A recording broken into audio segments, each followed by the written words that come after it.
du CIRA. Ça, c'est la grande nouveauté de cette année. Et on est ravis d'accueillir dans notre équipe Michel Tanguy qui est avec nous. On accueillera également Tiffany Conroy puisque nous aurons des informations en langue anglaise.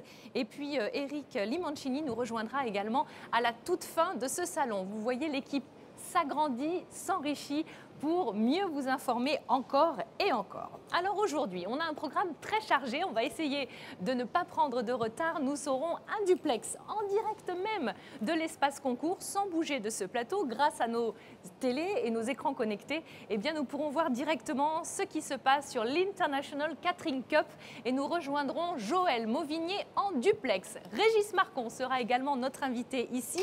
On fera des démonstrations de cuisine avec Joseph Viola du restaurant Daniel et Denise. Vous l'avez compris, on est parti pour 4 heures d'émission en direct avec des invités prestigieux. J'espère quand même qu'on aura 2-3 petites choses à goûter, mais ça, je fais confiance au chef. En attendant, eh bien, rien ne vous échappera, c'est promis. 4 heures de direct avec aussi une équipe technique magnifique que je suis ravie de retrouver cette année. Je vous embrasse et on commence par les temps forts de la veille en images.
Je vous le disais en introduction de cette émission, la grande nouveauté cette année, c'est l'arrivée de Michel Tanguy dans notre équipe qui va, entre autres choses, chaque jour, toutes les heures, vous proposer le CIRA News. De cette façon, rien ne va vous échapper. Chiffres insolites, parcours expert, Michel est là et c'est le CIRA News.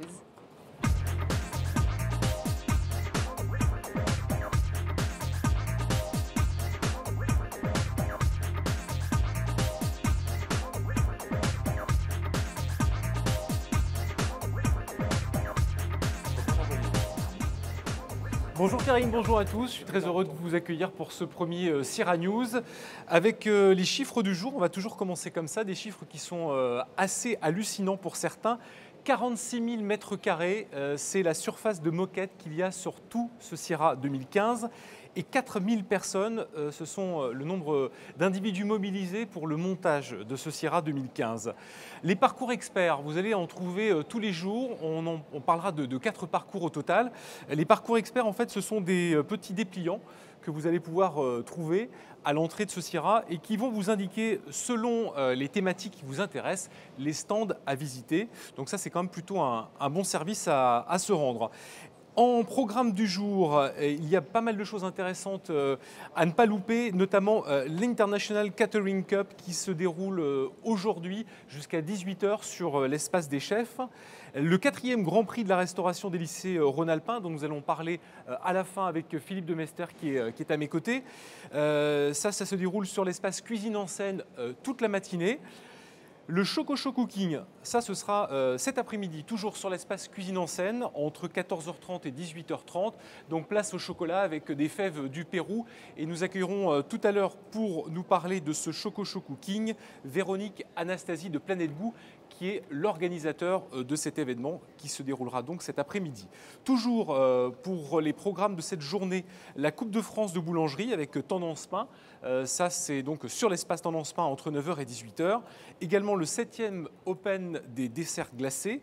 Ça se déroule à la Maison de la Pâtisserie jusqu'à 15 h. Ça a déjà démarré. Et puis les Cup Testers sur l'espace Café Chaud. Ça, c'est dans 3 quarts d'heure à peu près, entre 10 h et 14h30.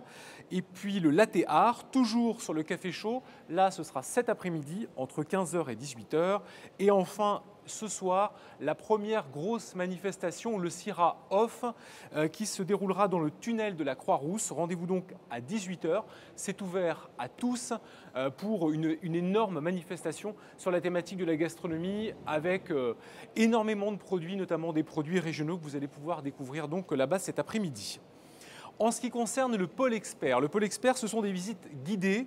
Alors aujourd'hui, c'est une visite guidée avec Nutri Marketing et des consultants de leur équipe. Si cela vous intéresse, vous avez rendez-vous à 10h30 ce matin au stand G2A13 dans la galerie numéro 2 pour visiter en fait toutes les tendances innovation de ce Syrah 2015. Cette visite se fera également demain à 15 h. Et également lundi à 15 h et mardi à 15 h aussi. Et bien voilà, nous allons maintenant laisser la place à Philippe Demester qui est à mes côtés. Bonjour Philippe. Bonjour. Philippe, vous êtes le directeur général des services de la région Rhône-Alpes. Oui. Et vous êtes là aujourd'hui pour nous parler du 4e Grand Prix de la restauration des lycées rhône-alpins.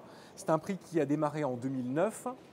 De quoi s'agit-il? Alors c'est la 4e édition. Vous savez, le conseil régional a la responsabilité de construire, de rénover, de faire fonctionner les 262 lycées publics de la région Rhône-Alpes.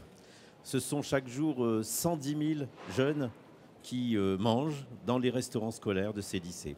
Et ceci fait que la région Rhône-Alpes est le principal opérateur de restauration collective avec 20 millions de repas qui sont fabriqués chaque année dans ces restaurants scolaires.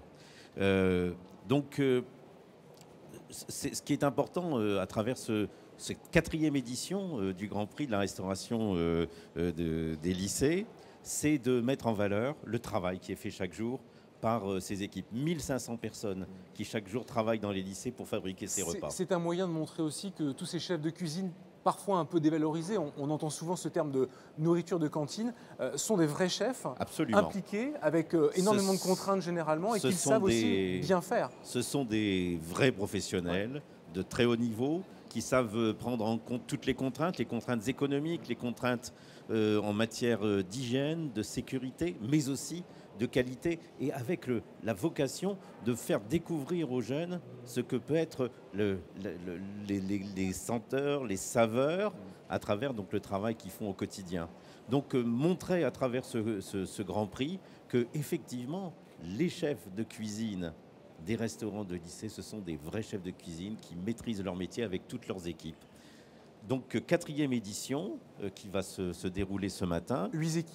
8 équipes qui ont été sélectionnées à partir d'un premier test. Donc nous avons là les 8 meilleurs qui vont s'affronter. Si je peux me permettre de vous couper, combien de chefs se sont inscrits au départ? Alors nous avions au départ une vingtaine d'équipes volontaires. Une vingtaine d'équipes volontaires. Donc c'est un événement qui fédère Absolument, qui a déjà suscité beaucoup d'intérêt au cours des 3 premières éditions et crée une véritable émulation. Il faut que la préparation qui va être faite autour d'une pièce de bœuf, d'une part, en ce qui concerne le plat principal, la poire et le chocolat en ce qui concerne le dessert, eh bien, il faut que tout cela soit fait dans des conditions comme si on allait pouvoir les présenter en restauration collective, en matière de coûts et en termes de temps de préparation et de modalités de préparation. Donc une contrainte supplémentaire, il ne s'agit pas seulement de faire un plat remarquable en termes de saveur, de qualité, mais aussi de pouvoir l'adapter ensuite, le présenter dans les restaurants scolaires. Donc 2h30 pour ces 8 équipes qui vont se retrouver, enfin qui vont se retrouver cet après-midi. C'est ce matin. Voilà. Ils sont au travail. Voilà, ils sont au travail avec un jury qui rendra son verdict vers 13h. Merci beaucoup Philippe Demester, directeur général des services de la région Rhône-Alpes. Et on se retrouvera pour un prochain CIRA News dans une petite heure avec comme invité Véronique Anastasie de Planète Goût, la directrice de Planète Goût, qui viendra nous parler du Choco Show Cooking de cet après-midi. Karine, c'est à vous. Ouf, pas facile à dire le Choco King, hein, si tôt le matin. Merci beaucoup Michel. En tout cas, pour ce CIRA News, je vous propose tout de suite de regarder une interview où l'on va retrouver Jérôme Bocuse, le président du CIRA, qui nous explique son rôle d'ambassadeur du salon, ainsi que Marie-Odile Fondeur, qui est la directrice générale du salon. Et on l'écoute tout de suite.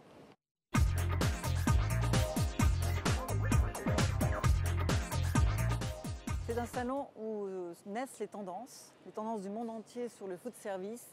Et plus de 200 000 professionnels du monde entier viennent pour s'y ressourcer, y trouver les tendances de demain. Nous avons plus de 3000 exposants et marques qui viennent là pour permettre aux restaurants d'installer un restaurant de A à Z, avec des produits, du matériel, des produits matériels pour la boulangerie-pâtisserie, pour le froid, le cuisson, l'art de la table, les nouvelles technologies.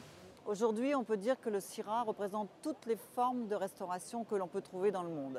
C'est un véritable outil business où on peut vraiment tout trouver, jusqu'à des nouveaux concepts de restauration. Avec le 6e sens, nous avons donc 4 concepts de restaurants qui respectent les 4 méga tendances que Frédéric Loeb nous a aidé à décrypter. Nous avons une nouvelle expo qui s'appelle Danger de mordre sur le Food Studio. Et puis le sommet de la cuisine qui, pour sa 2e édition, va se situer dans le salon sur l'espace Tendance Pain. Nous avons plus de 19 concours dans le CIRA qui concernent tous les segments de marché du food service et 3 concours internationaux. Donc le premier qui va se dérouler samedi, International Catering Cup. Le deuxième, la Coupe du Monde de la pâtisserie, dimanche et lundi. Et mardi et mercredi, nous aurons le Bocuse d'Or. Tous les métiers de bouche ont leur concours sur le salon, sur 4 espaces concours. Donc l'espace des chefs pour les concours internationaux, le Tendance Pain pour les concours de boulangerie, le laboratoire de la pâtisserie pour les 3 concours de pâtisserie et cuisine en scène sur lequel se dérouleront des concours comme par exemple le concours des lycées rhône-alpins, les concours du meilleur vigneron cuisinier, le concours de Gargantua pour la restauration collective. Alors le CIRA, qui est traditionnellement réservé aux professionnels, a créé une nouvelle manifestation, la BIG, Biennale internationale du goût, dans la ville, dans plusieurs endroits.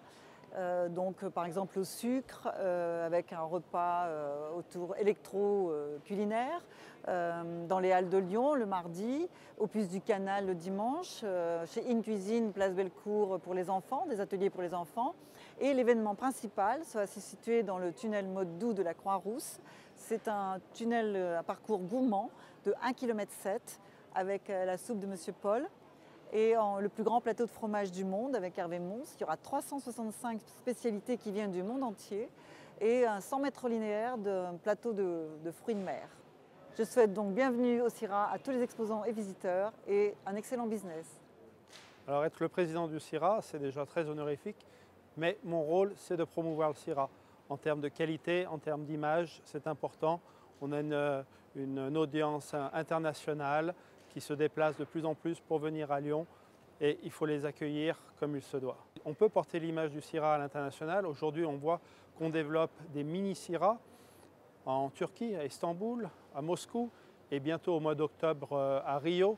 Donc le CIRA se développe à l'international, mais le CIRA de la région Rhône-Alpes, de Lyon, celui-là ne se transporte pas. Alors aujourd'hui, le CIRA, pour tous les fournisseurs, les partenaires, c'est un lieu unique. Aujourd'hui, on vit avec des emails, avec des blogs, avec l'Internet.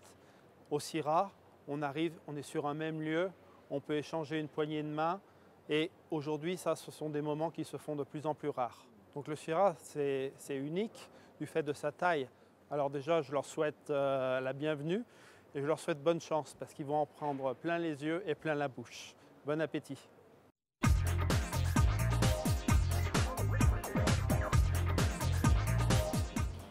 Merci Jérôme et merci Marie-Odile pour ces mots de bienvenue. Je suis persuadée que cette édition 2015 sera magnifique. Alors vous le savez, le CIRA, c'est le salon des dernières tendances. Alors on a décidé avec Michel Tanguy de vous proposer ces dernières tendances avec ce qu'on a appelé la minute de l'innovation.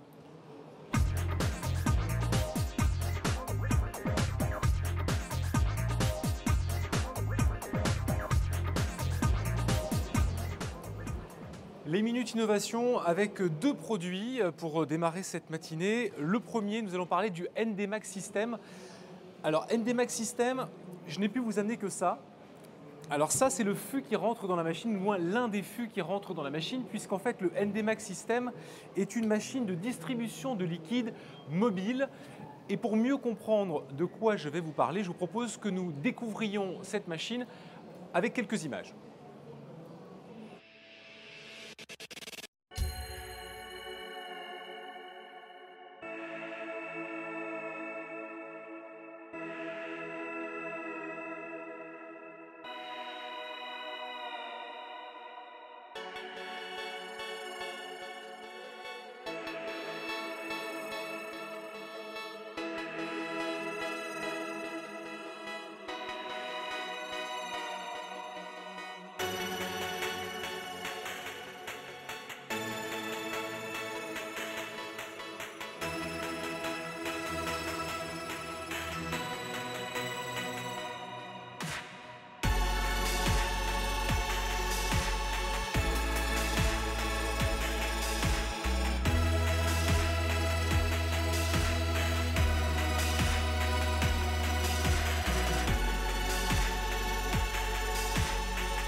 Est-ce que vous avez tout compris? Peut-être pas, ce n'est pas très évident au premier abord et pourtant c'est une machine qui est très intéressante. À qui s'adresse-t-elle? Eh bien à tous les lieux de fête, au bar, au débit de boissons. Cette machine est intéressante parce qu'en fait elle peut s'installer partout, elle est mobile, elle peut aussi distribuer tous les liquides, aussi bien du cidre, de la bière, du vin. Je vous parlais tout à l'heure de cet outil, on peut appeler ça comme ça. C'est l'un des fûts qui donc permet à la machine de distribuer le liquide que vous voudrez bien lui attribuer.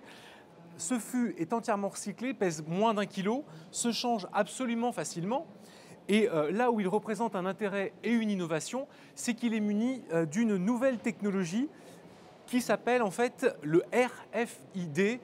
C'est une transmission d'informations via radiofréquence. C'est-à-dire que lorsque vous changez ce fût d'une manière absolument simple, il suffit de clipper en fait l'appareil ici, eh bien la machine va savoir ce que vous lui mettez comme boisson et on va plus loin. Le producteur lui-même saura que son produit est dans votre machine et pourra, par le biais en fait, de ces transmissions par radiofréquence, modifier. Imaginons que le producteur décide de modifier son logo, il va pouvoir le faire tout simplement par le biais de l'informatique. Cette machine peut s'installer, alors, soit, on va dire, l'une unique ou plusieurs accolées grâce à un plateau amovible. Et c'est aussi la possibilité d'apporter du ludisme dans l'endroit dans lequel elle est installée, puisque cette machine va permettre à tous les consommateurs de venir se servir eux-mêmes. Donc là, c'est aussi un véritable intérêt et ça vous permet d'avoir bien entendu des données statistiques précises par rapport à la consommation de liquide que vont faire tous ces consommateurs qui, par le biais d'un bracelet, vont venir recharger auprès du barman via une tablette tactile le crédit qu'ils vont pouvoir allouer à leur machine. Voilà, donc ça c'est le NDMax System, c'est l'une des innovations que vous pouvez voir pas très loin du plateau de la Sierra Télé sur le Food Studio. Deuxième innovation qui a reçu donc, le prix de l'innovation, c'est le produit Coolies de la marque Darigal. Alors Coolies, c'est ça. Contre ça, voilà. Il y en a de toutes les couleurs. C'est montré comme ça.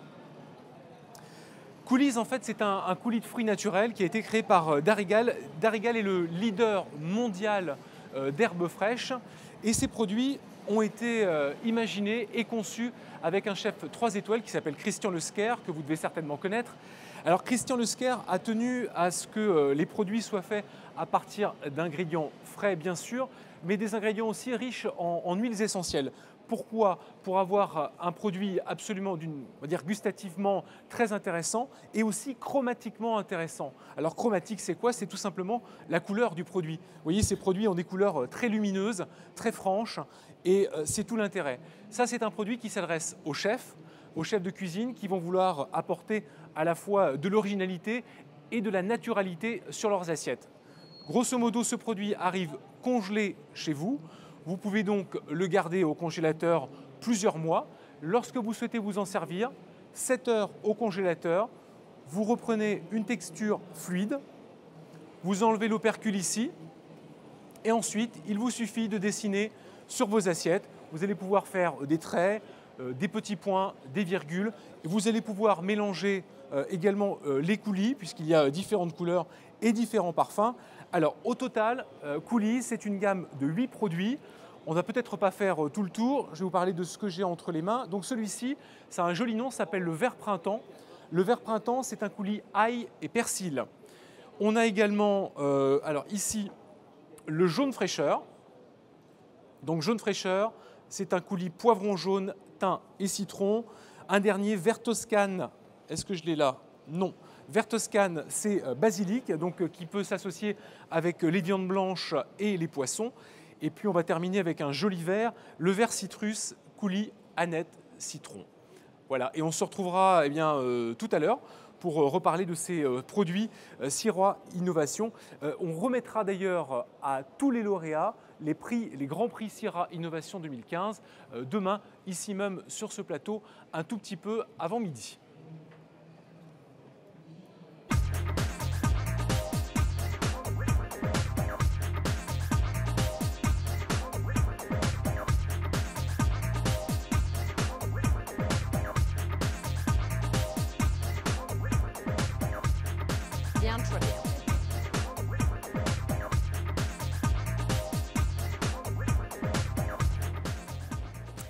Merci Michel. Alors vous le savez, ici sur cet espace télé, c'est l'occasion pour nous d'aborder les différents points, les différentes thématiques qui rythment la vie de l'hôtellerie-restauration. Et nous avons choisi, dis donc, c'est la première de cette matinée. C'est samedi, il faut que la machine chauffe. Donc nous avons choisi pour cette première table ronde de parler art de la table. Voilà, on va commencer joliment. Quelles sont les dernières tendances en matière d'art de la table? Quelles sont les attentes des chefs et des clients? C'est ce que nous allons voir aujourd'hui avec mes invités. Je leur souhaite la bienvenue. Monsieur Nadeau, Jean-Paul, de votre prénom, directeur commercial chez Aviland, soyez le bienvenu. Merci. Je vous en prie. Sylvie Coquet, Feelings Sylvie Coquet, soyez la bienvenue. Bonjour à tous. Et bienvenue à notre chef, qu'on ne présente même plus, Régis Marcon, restaurant et hôtel Régis et Jacques Marcon. Merci à vous trois d'être avec nous pour ce premier jour de bonheur, de bonne humeur. De bonne humeur. Voilà, surtout. Et on va parler de cet art de la table. Chef, quelle importance a l'art de la table dans un restaurant? Et vous, à quel rythme changez-vous votre vaisselle? Pour nous, c'est primordial, bien sûr, parce qu'il y a l'aspect, bien sûr, de la cuisine elle-même, bien sûr, sur lequel on travaille. Mais on sait que, je ne vais pas donner de pourcentage, parce que c'est un ensemble, on vit avec tous les jours. C'est l'ambiance générale. Quand vous rentrez dans un restaurant, ça passe dès l'entrée, par les espaces, par les commodités, bien entendu. Et ensuite, l'ambiance du restaurant. Mais quand on va au restaurant, le premier coup d'œil qu'on peut avoir, c'est la table. C'est vrai. Elle peut être carrée, elle peut être ronde, son environnement. Ça joue énormément. L'ambiance, la température. Après, bien sûr, c'est tout ce qui est disposé sur la table qui est en attente. C'est déjà un moyen pour nous de réaliser notre accueil. qui peut être personnalisé le mieux possible. Alors si je reviens maintenant à l'assiette dont on va parler aujourd'hui, je suppose, je reviens à la cuisine. Un élément, pas un élément, mais une personne essentielle dans l'établissement, ce sont tous les gens du service, tout le personnel de service, maître d'hôtel, parce que ce sont les passeurs, ce sont eux qui, de la recette qu'on va réaliser, vont faire passer soit des messages, soit des explications, soit plein de détails, et ça c'est énorme. Et l'assiette, elle intervient aussi, je ne dis pas à un moment ou à un autre, tout le temps. Alors si on veut parler de l'assiette elle-même, pour moi il y a deux choses importantes dans une assiette. C'est la matière. Alors j'entends dans la matière, ça peut être la forme. Quelque chose qui me paraît essentiel, c'est la commodité pour le client de pouvoir déguster le plat de la meilleure façon possible. On retrouve de plus en plus des assiettes mi-creuses ou creuses qui permettent d'avoir des préparations où on va délicatement avec la cuillère. Une chose essentielle aussi, c'est la chaleur de l'assiette. Vous avez des matières aussi qui tiennent beaucoup plus la chaleur. Et c'est essentiel aussi dans la cuisine chaude, bien entendu. Et la matière. La matière parce que il y a des réflexes. Je vois, vous avez des assiettes ici. Des réflexes au restaurant, le client retourne l'assiette. Oui, c'est vrai. Soit pour voir la marque. Et là, c'est là qu'on a perdu l'effet qu'on peut donner. Parce que si derrière, elle n'est pas, je dis pas très propre, mais c'est un peu usée, etc. Puis il y a la marque. C'est vraiment la marque de l'assiette. Il la retourne une fois qu'elle est vide. Oui, oui, oui. C'est mieux. Heureusement. Oui, absolument. Et la matière a beaucoup d'importance parce que soit il peut y avoir une épaisseur qui peut être épaisse, c'est pas ça qui ne va pas la rendre inélégante, mais qui peut être fine aussi. Oui. Donc nous, en France, il y a quand même des porcelainiers qui font un travail fabuleux. C'est cette finesse de l'assiette. Quand vous allez avec la cuillère, la fourchette, le couteau, délicatement, tout ça, c'est dans la délicatesse. Oui. Ça dépend tout le restaurant, bien sûr, sur lequel on travaille. Et puis la deuxième chose qui nous, alors là c'est vraiment dans le travail, et c'est ce qui fait que autant on va dans une bibliothèque, on aime choisir des livres de cuisine, autant on aime aller aussi chez les porcelainiers pour rêver un peu. Ouais. Moi j'ai tendance, et tous, à prendre l'assiette comme un fond d'un tableau. Quand vous faites un tableau, je ne parle pas de l'aquarelle qui est différente, c'est très rapide, mais quand vous faites un tableau à l'huile, vous faites souvent un fond. D'ailleurs, ce qui m'époustoufle le plus, c'est Michel-Ange qui, lui, il arrivait à faire directement sans faire de dessin dessus, quoi. Le fond, puis hop, c'est assez fabuleux. Donc on a un fond. Et le fond, c'est tout ce qui va mettre en valeur votre plat.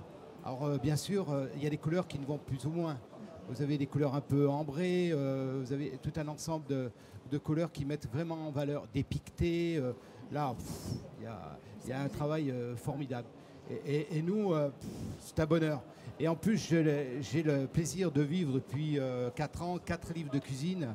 Vous savez, la photo est importante, l'assiette d'autant plus. Et vraiment, dans les fonds, on voit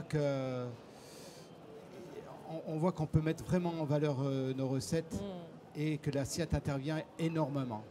Énormément. Et ça, c'est vraiment très intéressant pour nous. C'est notre travail de tous les jours.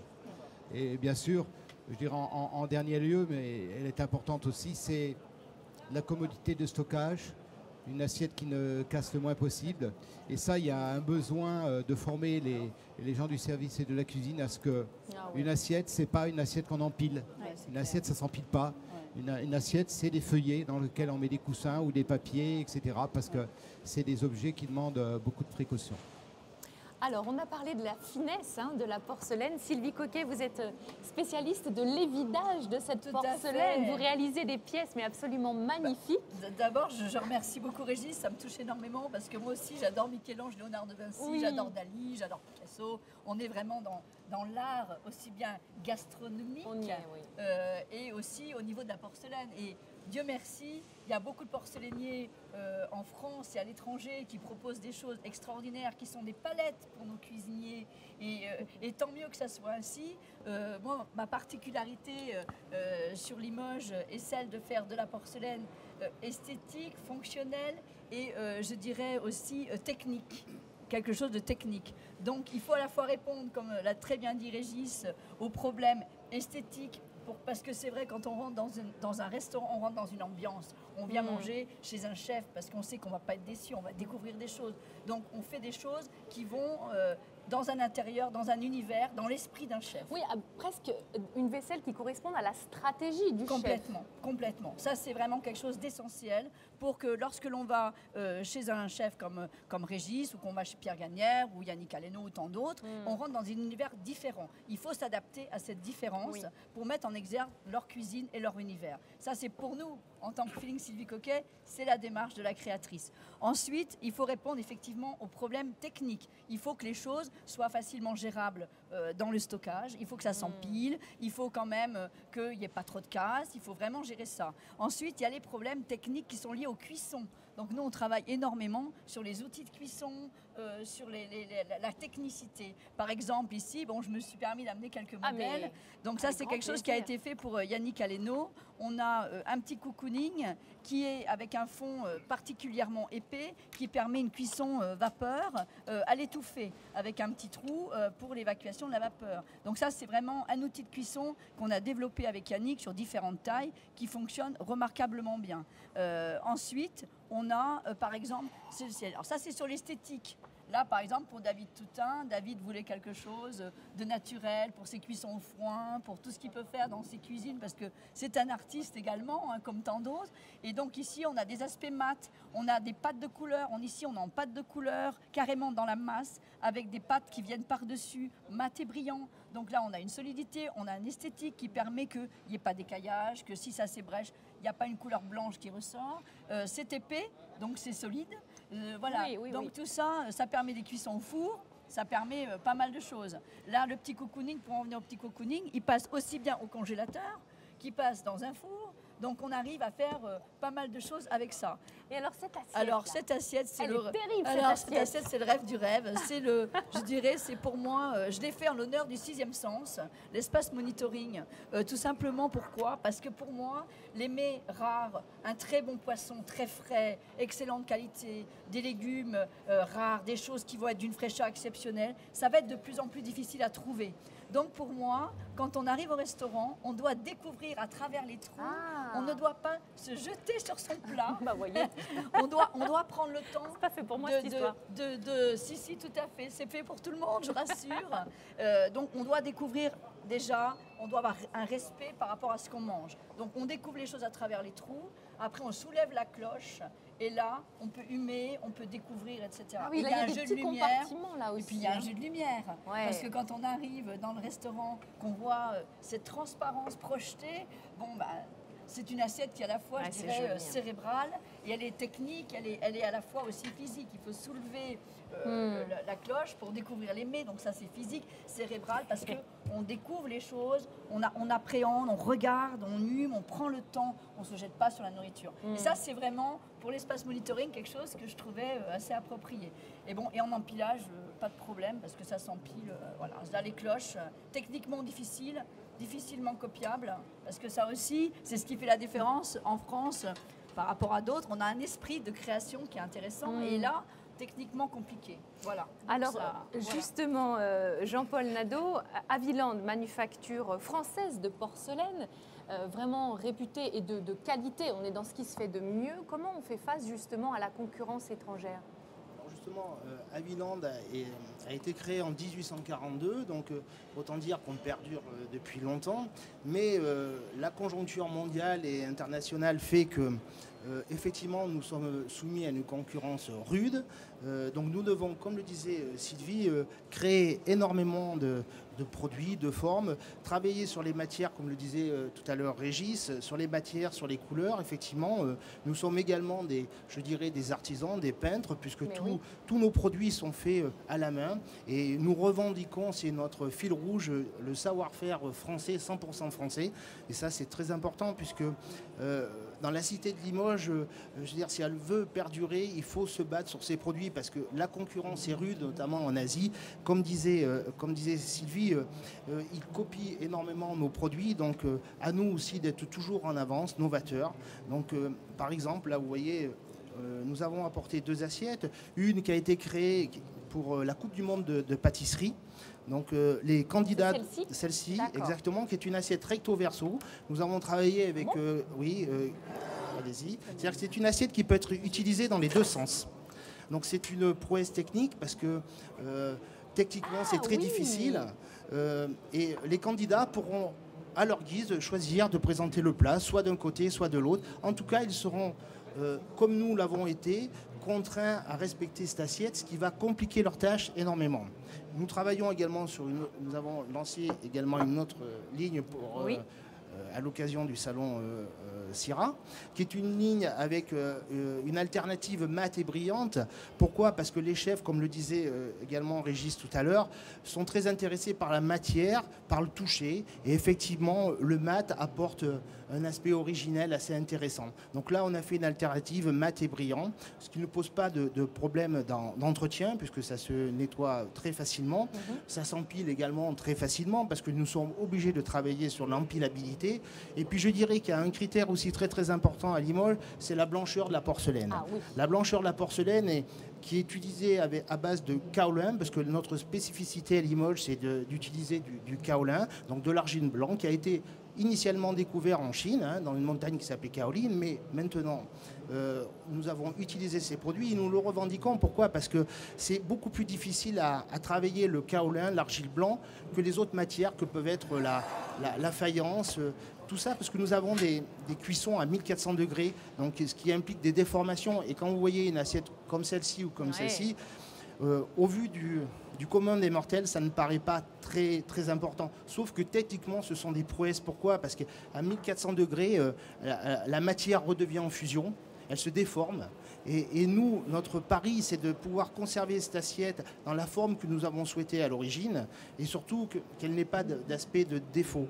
Donc on a un choix bien sûr très sélectif sur tous ces produits. Très bien. Chef, est-ce que l'assiette, le service avec lequel vous avez conquis vos étoiles a une valeur sentimentale? Est-ce que vous vous souvenez de cette belle gamme de vaisselle? Oui, forcément. Et puis, on la garde, bien sûr, c'est les souvenirs, mais on ne la remet plus en bien route. Sûr. Nous, on a fait, quand on a ouvert le restaurant du Haut, sur la montagne, on a mis en place une assiette d'accueil. Et j'ai voulu raconter l'histoire de l'assiette, justement. Où l'assiette, il y a le biscuit pur, sur lequel il y a une couche de lave qui vient. Donc, c'est expliquer comment... je ne sais pas si c'était dans le but au départ, mais voilà l'évolution de l'assiette. Et sur une partie, et ça j'y tiens beaucoup parce que notre restaurant est décliné sur les 4 saisons, vous avez une bande de couleurs qui correspond et de dessins très... un peu aquarelle, vous voyez, où on voit le printemps, l'été, l'automne et l'hiver. Et les assiettes sont changées à chaque service. On change donc les assiettes, la tenue des serveurs. Donc c'est pour marquer vraiment ces saisons. Et ça, c'est un peu l'influence japonaise finalement. On ne fait pas japonais, mais l'idée, je trouve qu'on peut se l'accaparer. Ce n'est pas du copillage, bien au contraire. Les saisons sont tellement marquées. Nous, on a voulu marquer ces saisons avec les assiettes. Très bien, chef. Merci beaucoup d'avoir été avec nous ce matin. Jean-Paul, Sylvie, je vous souhaite un bon CIRA 2015. Pareillement, bon courage, que tout se passe au mieux. Et beaucoup d'interviews. Est-ce que vous connaissiez cet événement? Juste en un mot, c'est la vaisselle des chefs qui a lieu chaque année à Saint-Cyr-au-Mont-d'Or. Vous connaissiez? Tu connais, toi, Régis? J'ai vendu une partie de mes assiettes. C'est formidable, ça a lieu cette année le 21 et 22 mars. C'est une espèce de grande brocante culinaire. C'est caricatif, c'est bien. Génial. Des fois, on a des lots de vaisselle impressionnants. Et je suis étonné de voir d'ailleurs ce qu'on arrive à vendre dans ces lots d'assiettes et de vaisselle en général, quoi. Très bien, eh bien merci à vous. Nous allons passer à un tout autre domaine puisque nous allons évoquer la cuisine connectée. Faut-il avoir peur des nouvelles technologies?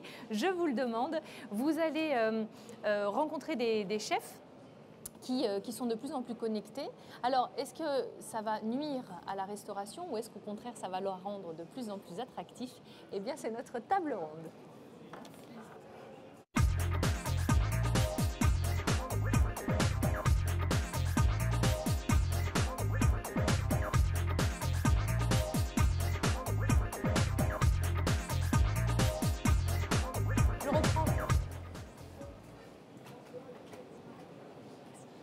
Et nous allons parler, avant la prochaine table ronde, du geste du jour. Chaque jour, un nouveau geste. Et le premier de ce CIRA 2015, c'est avec Philippe Rispal. Bonjour Philippe. Bonjour. Philippe, vous êtes donc le responsable du pôle Art de la table à l'Institut Paul Bocuse. J'ai commencé par vous demander peut-être de vous présenter, ou du moins de définir cette fonction. Qu'est-ce que vous faites au quotidien pour les élèves de l'Institut? Alors au quotidien, je suis en charge de la restauration et la partie art de la table. Donc c'est l'enseignement qui découle de métiers de service. Voilà, donc le service, les arts de la table, la sommellerie au sein de la restauration gastronomique. Voilà. Vous avez une palette d'activités assez large. Assez large, c'est une partie restaurant d'application avec des maîtres d'hôtel qui sont en charge d'enseigner le geste, l'intelligence de la main, le geste au quotidien, et puis une partie pédagogique, cours magistral sur l'enseignement historique, des arts de la table, l'œnologie, la sommellerie, la dégustation, la géographie vitivinicole, l'enseignement sur mon métier. Est-ce que pour parler du service, c'est un métier qui attire toujours les jeunes aujourd'hui? Oui.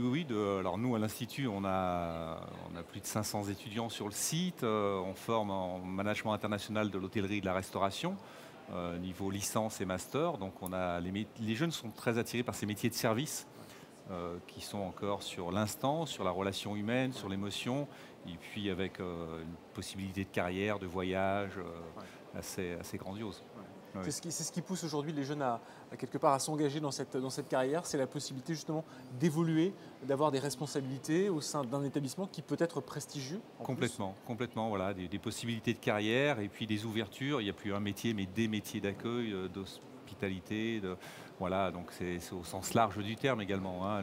C'est des métiers de service, les métiers des services. Ouais, tout à fait. Alors, vous êtes sommelier de formation. Oui. Donc c'est aussi une part, j'imagine, importante de votre activité au quotidien. Là, moi, je me fais tout un monde de la sommellerie, parce que je me dis que c'est une tâche d'une noble, parce que le vin est comme une part importante de notre gastronomie, mais c'est surtout, vous parliez tout à l'heure de géographie vitivinicole, rien que ces mots-là, mis ensemble, on se dit qu'il va falloir en apprendre des choses avant d'être un sommelier performant. Oui. Alors, c'est vrai que le monde du vin, la filière vin est énorme, alors française, européenne, mondiale dans l'apprentissage. Alors après, nous, on enseigne aussi aux étudiants le vin dans la restauration. Donc le vin dans la restauration, c'est le métier du sommelier. C'est l'art de mettre en scène le vin, l'art d'apprêter le vin. Mais ça demande une multitude de connaissances historiques, d'œnologie, d'élaboration, comprendre les mécanismes d'élaboration des vins. Et puis après, comme je vais vous le montrer ici, c'est mettre en scène le vin pour qu'il soit le plus apte à la dégustation pour le client. Voilà. La mise en scène est importante dans le domaine du vin quand on va vendre un vin au client, surtout s'il s'agit par exemple d'une bouteille prestigieuse, on va dire de quelques centaines à quelques milliers d'euros parfois. Oui, il y a une attente aussi. Et puis comme vous l'avez dit, le vin c'est chargé d'émotions, d'histoire, il y a un côté émotionnel très très fort. Et puis le vin est une matière qui évolue au fil du temps, donc c'est vrai que sur des bouteilles de prestigieuses ou qui auront vieilli, un vieillissement en bouteille, ça va demander un soin pour qu'il soit le plus apte à la dégustation. On va le séparer de son dépôt, créer une aération ménagée, faire attention aux températures de service, le choix du verre va faire qu'on va sublimer le vin pour le client sur la gastronomie. Avant d'en venir à ces détails justement du choix du vin, j'ai envie de vous demander, pour en revenir à la base de la profession de sommelier, qu'est-ce qui est le plus compliqué quand on veut devenir sommelier aujourd'hui ? Le plus compliqué, c'est d'apprendre la géographie, tous les vins, les cépages, les expressions. Apprendre encore, j'allais dire, ça, il suffit de le vouloir, c'est une démarche volontaire. La dégustation, c'est quelque chose de très, très sensible, très délicat. Le facteur humain est une variable importante aussi. Donc l'approche de la dégustation visuelle, olfactive, gustative, c'est une construction qui se fait dans le temps. Voilà, donc ça demande de la méthode, ça demande de la rigueur, c'est un apprentissage qui se fait dans le temps. Donc à l'Institut, on leur donne les outils, la rigueur, la méthodologie, des descripteurs, du vocabulaire. Et ensuite, je crois que ce sont les années d'expérience qui font qu'on acquiert une certaine compétence, une certaine maturité professionnelle. Et vous, Philippe Rispal, qu'est-ce qui vous a poussé à devenir sommelier ? Qu'est-ce qui vous a attiré dans ce monde viticole ? Pour moi, ce qui m'a attiré dans le monde viticole, je suis issu d'une région viticole, pas très loin d'ici, du Beaujolais pour ne pas la citer, donc toujours une attirance pour le vin naturel. Et puis j'ai eu l'occasion aussi dans mon parcours professionnel de rencontrer une grande dame qui est Maryse Larousse, une des meilleures sommeliers de France avec laquelle j'ai travaillé et qui m'a transmis sa passion quand j'étais tout jeune, pendant plus de 3 ans. Donc j'ai fait mes classes, comme on dit dans le métier, avec un maître sommelier qui était Maryse Larousse et qui m'a transmis sa passion. Et de fil en aiguille, j'en ai fait mon métier, une carrière. Et puis les spécialisations après, j'ai continué sur l'analyse sensorielle pour me spécialiser au sens plus large de la dégustation. Qu'est-ce que vous a apporté cette spécialisation? Vous pouvez nous définir en quelques mots l'analyse sensorielle? Qu'est-ce qu'on vous apprend exactement? Même si ces deux mots-là parlent un peu. Oui, voilà, en sommellerie, on apprend la dégustation, mais là, c'était pour les ouvrir aux autres produits, à tous les produits, et avoir une ouverture de gastronomie sur, ne serait-ce qu'apprendre à déguster des huiles d'olive. La France, voilà, c'est notre patrimoine aussi de produits sur les huiles, sur tous les fromages, et apprendre d'autres descripteurs, avoir les saveurs, l'acidité, le sucré, le salé, l'acide, l'olfaction, et puis interpréter tout ça entre ce qu'on appelle le bol alimentaire, quand on l'a en bouche, et puis le vin, les interactions du vin entre la matière, les acidités, les équilibres. Donc c'est aller plus loin encore dans cette sensibilité de dégustation pour pouvoir créer des accords mets-vins peut-être encore plus précis et créer encore plus d'émotions pour nos clients. Est-ce que le vocabulaire est une part assez importante pour le sommelier quand il s'adresse aux clients? Parce qu'il faut qu'on soit sur un même rapport de compréhension. Bien sûr, alors là il faut faire très attention, vous avez tout à fait raison, il faut que le sommelier soit accessible avec ses clients. Si on a un langage trop professionnel, trop technique, bien évidemment le client ne va peut-être pas tout comprendre. Donc il faut savoir s'adapter, hein. On dit toujours un bon conseil, c'est une bonne écoute. C'est des questions précises, une bonne écoute, comprendre les attentes du client et adapter son discours, son niveau de relation au client, bien sûr. Parce que c'est une part importante de votre travail. Énorme. C'est de satisfaire le client qui va, on va dire, se faire plaisir gastronomiquement parlant, par l'assiette, mais ensuite qui veut aussi associer un vin qui va correspondre. Ça, j'imagine que c'est une tâche qui n'est pas aisée, de choisir un seul vin, par exemple, pour un menu complet, de 5, 6 ou 7 plats parfois. C'est la complexité du travail. Après, on travaille beaucoup avec les chefs de cuisine en amont, à chaque changement de carte, sur élaboration de cartes, on fait des dégustations, pour comprendre les sauces, les cuissons, les garnitures, les assaisonnements. On va goûter, on va se projeter avec un vin peut-être qui ira dessus. Et puis de nos jours, on propose beaucoup de formules aussi. Ce qui marche très très fort, c'est sur les grands menus des accords établis, préétablis, avec des verres de vin en dégustation, pour éviter les saturations aussi également.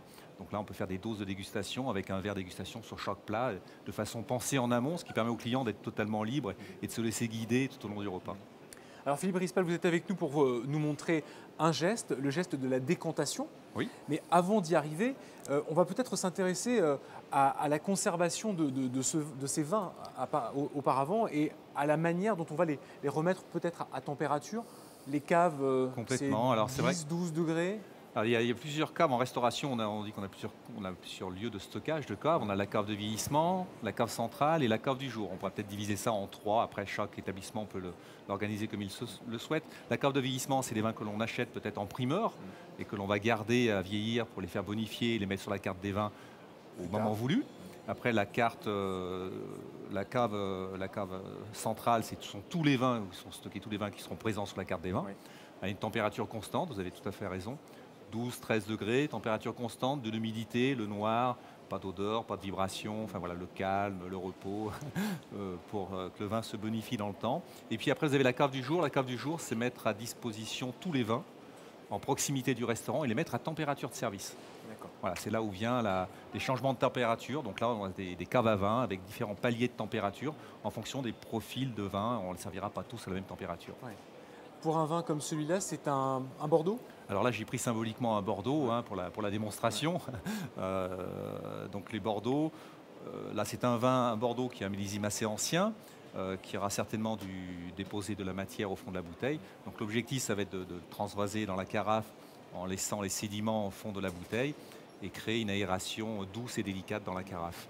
Voilà. Faut-il obligatoirement décanter un vin, le mettre en carafe? Ça, c'est un débat qui est assez ancien et finalement toujours d'actualité. C'est toujours délicat. Je crois que c'est le choix du sommelier qui a la compétence et qui connaît ses vins surtout.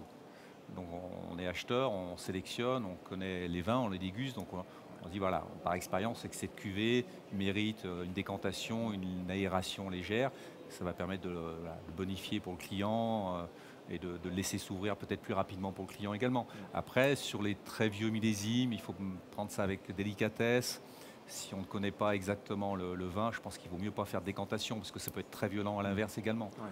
Voilà, on risque de perdre toutes les premières effluves d'ouverture après 20 ans de fermeture. On l'ouvre, on le met en carafe, on goûte. Ouh là là, doucement, il faut... Alors Philippe Rispal, ce geste donc, de décantation à la bougie, quel est son intérêt? Alors l'intérêt, la bougie à quoi va nous servir? Elle nous sert non pas à chauffer le vin, comme souvent on me le croit ou on me le demande.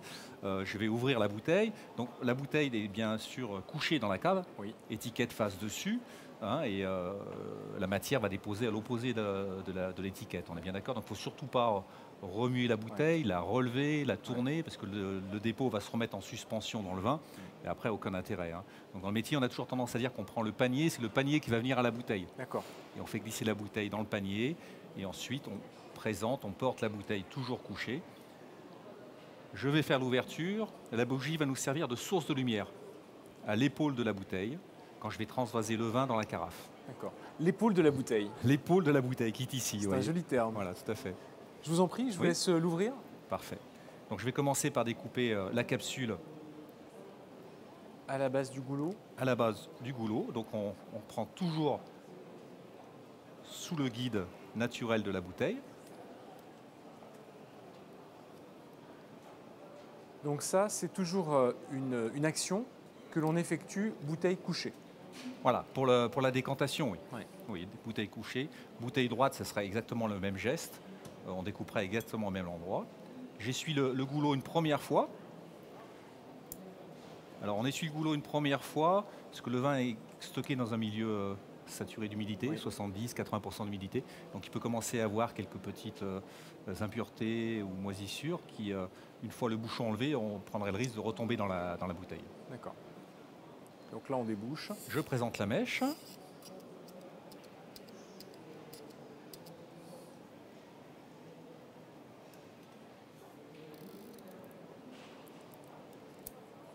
C'est pas très évident de faire ça coucher quand même. On a tous l'habitude voilà, de faire ça généralement avec la bouteille debout.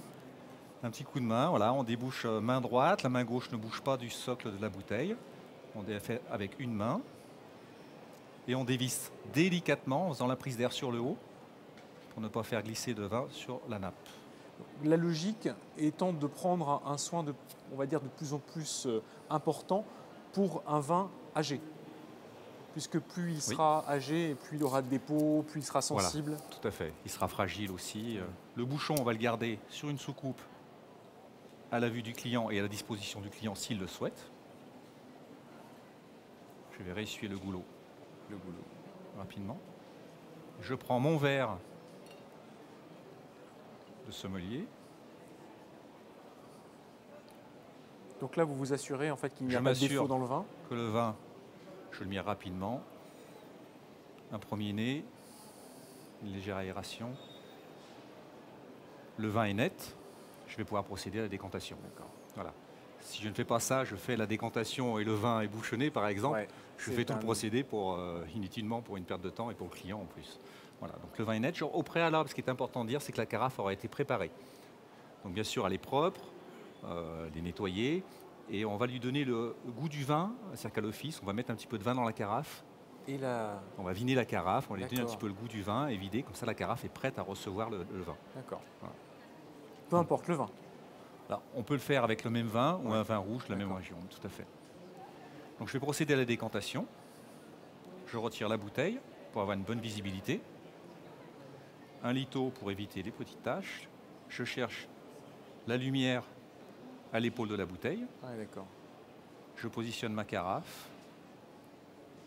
J'espère qu'on voit bien le geste et la lumière à l'image. Et voilà. Donc l'objectif, c'est ne surtout pas s'arrêter. Alors au début, peu de risques. Surtout vers la fin. C'est surtout vers la fin, tout à fait. Donc là, je cherche ma source de lumière pour être bien précis, voilà.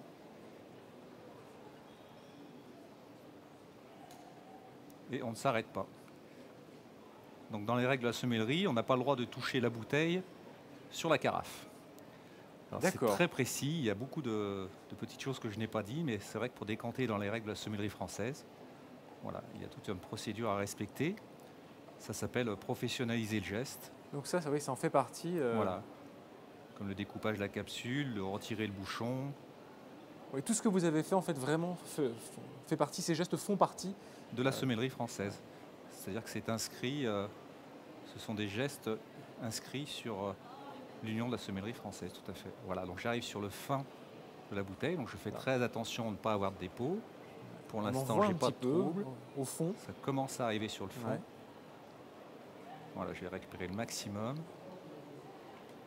Voilà, là, je vais arrêter.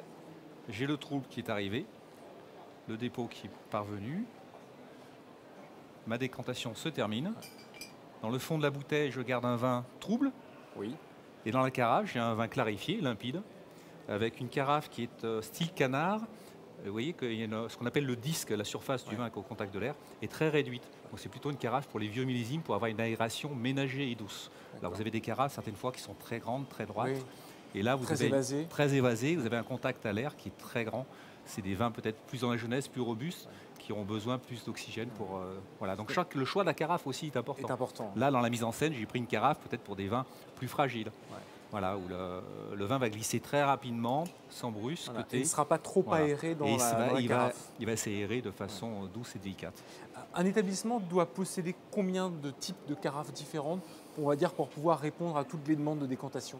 Il y a les deux grandes classiques, c'est la carafe vraiment style canard qui est couchée, et puis la carafe droite. D'accord. Ça, c'est, je dirais, c'est deux les process différentes entre une aération, parce qu'on peut faire également une aération sans bougie.